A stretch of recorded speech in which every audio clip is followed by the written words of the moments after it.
موضوع الكومفورت زون ان انت عايش في دور الضحيه، ان انت طول الوقت عايز السبوبه بتاعت ما اصل انا ما لقيتش وظيفه احسن، ما اصل انا اللي اعرفه احسن من اللي ما اعرفوش، ما اصل انا هروح فين، وتبتدي تقنع دماغك بالحاجات اللي هي اصلا مش موجوده واللي انت من وراها بتبقى في سبوبه زي الفل وبتاكل منها عيش.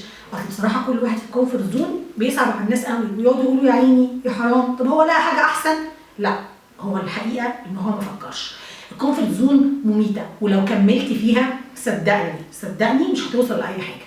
طب اعمل ايه عشان اطلع من الكومفورت زون؟ ابتدي تجرب حاجات صغيره، ادخل في تحديات وتشالنج انت ما دخلتهاش قبل كده. حتى لو كانت التشالنج اللي انت بالنسبه لك ما دخلتيش قبل كده انك تروحي تقصي شعرك، جربي حاجه جديده. ولو كان بالنسبه لك الحاجه اللي انت لسه ما دخلتهاش جديده ان انت تبتدي تدور على حاجه اسمها باسيف انكم، تبتدي تزود دخلك ان شاء الله ب 200 جنيه في الشهر. ابتدي اطلع بره المنطقه اللي غالبا مش هتتعلم منها اي حاجه.